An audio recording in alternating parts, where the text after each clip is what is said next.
ఈ నడుమ బీఆర్ఎస్ లో ఎక్కువ వినిపిస్తున్న పేరు పాడి కౌశిక్ రెడ్డి. అన్న కూడా కాంగ్రెస్ పార్టీ ఫిరాయించి బీఆర్ఎస్ లో చేరి ఎమ్మెల్సీ అయ్యిండు.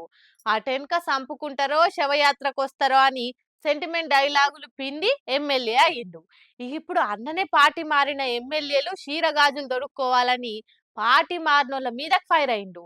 అది పోయి పెద్ద జంగే అయింది. రెండు పార్టీల నడుమ జగడం అయ్యింది. చిన్న మాట ఎంత పెద్ద సిచ్చు రేపిందో చూడుర్రి. కౌశికన్న పార్టీ మారినోళ్ళు షీరాగాజులు వేసుకోవాలని కారెడ్డమాడి కార్ చిచ్చు రేపిండు. అరకెప్పుడు గాంధీ నువ్వు బీఆర్ఎస్ లోనే ఉన్నా అంటున్నావు కదా, అయితే బీఆర్ఎస్ కండువా కప్తా మీ ఇంటి మీద బీఆర్ఎస్ జెండా ఎగిరేస్తాను అనుకొచ్చిండు. నువ్వు వయ నా ఇంటి మీద జెండా ఎగిరేస్తందుకు నేనే నీ ఇంటికి వచ్చి ఏందో చూస్తా అని కౌశికన్న ఇంటికి పోయి గాయగా చేసిండు గాంధీ గారు. కౌశిక్ మద్దతుగా బీఆర్ఎస్ లీడర్లు అందరు కదిలేరు. నేను అర్ధరాత్రి దాకా వాళ్ళని పోలీస్ స్టేషన్ల చుట్టూ తిప్పిరు. ఇక రాష్ట్రం అంతా నిరసనలకు ప్లాన్ చేశారు కార్ పార్టీ వాళ్ళు.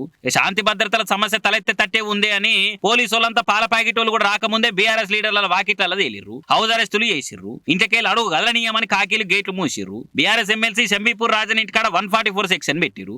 ఎమ్మెల్సీ షంబీపూర్ రాజ్ ఇంటి దగ్గర ఈరోజు బందోబస్తు ఏర్పాటు చేయడం జరిగింది. నిన్న జరిగినటువంటి పరిస్థితుల దృష్ట్యా ఇక్కడ 144 సెక్షన్ విధించడం జరిగింది. ఎలాంటి అవాంఛనీయ సంఘటనలు జరగకుండా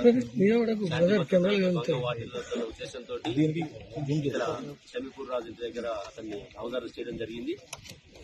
మార్నింగ్ నుంచి ఇక్కడ బందోబస్తు పెట్టుకోవడం, ఈ ఏరియాకి ఎవరిని అంటే ఆల్రెడీ వాళ్ళు పార్టీ పిలుపు మేరకు అందరూ కూడా ఇక్కడ గ్యాదర్ కావాలి అని పిలిపించినటువంటి మేరకు బందోబస్తు ఏర్పాటు చేసి ఎవరిని ఇక్కడికి రానికుండా ఎలాంటి పర్మిషన్ లేవు. హరీష్ సార్ను అవతలికి కూడా లేనిలేదు. సార్ను కలుద్దామని పోయిన లోపలికి పోనీలేదు. బీఆర్ఎస్ ఎమ్మెల్యేలు మాజీ ఎమ్మెల్యేలు అందరినీ ఎక్కడో లక్కని అర్రలు పెట్టి తాళాలు వేసిరు. ఇక పోలీసులతో కార్ పార్టీ వాళ్ళు ఉల్లులు పెట్టుకున్నారు. కొంతమంది పోలీసుల నుండి బీఆర్ఎస్ వాళ్ళ మీద కేసులు పెట్టిరు. కౌశికన్న రేపిన సిచ్చుతోని ఒక్కసారి రాష్ట్రమంతా బగ్గుమనే కథ అయింది. అందుకే అంటారు ఇంటికి గుట్టు మాట కట్టు ఉండాలని.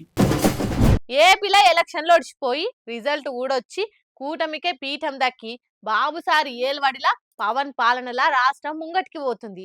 ఎక్కడిదక్కడ అయిపోయింది కదా అనుకుంటే ఇప్పుడు చిన్న కొత్త ముచ్చట ఏందంటే ఓ యంగ్ హీరో ఆంధ్ర రాజకీయాలలో అడుగుపెట్టి ఆయన మార్కు చూయించుకునే తందుకు ఆరాట పడుతుండట.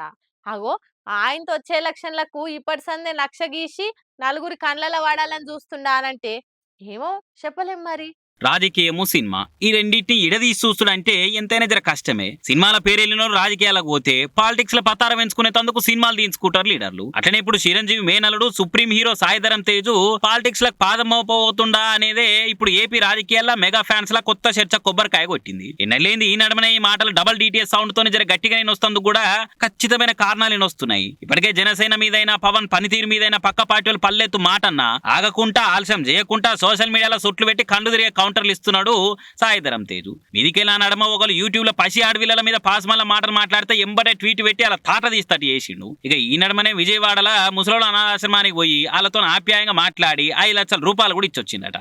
ఇక దీంతో ముందుగాల సేవలు చేసుకుంటేనే అట ఇంకా చిన్నగా రాజకీయాలకు రాబోతందుకు ప్లాన్ వేస్తుందని టాక్ వస్తుంది. ఇట్లయినా మేనమా పవన్ కళ్యాణ్ అంటే సాయిధరం తేజకు మస్తు పాయరమేనాయే. జనసేనాని బాటా భావాలు కూడా బలంగా సపోర్ట్ చేస్తాడాయే. అదిగాక మీదికెళ్ళి జనసేన జోస్ నడుస్తుంది. ఇప్పుడు పవన్ కి పాలిటిక్స్ లో పాజిటివ్ పవనాలే వీస్తున్నాయి. కాబట్టి రాజకీయాలకు రయ్యన దూసుకొస్తేందుకు ఇయ్యాలనే రేపో ఇయ్యి అనే తట్టు అసలు ముచ్చట చెప్తారని సోషల్ మీడియా ముచ్చట. మరి చూడాలి ఏమవుతుందో రేపు.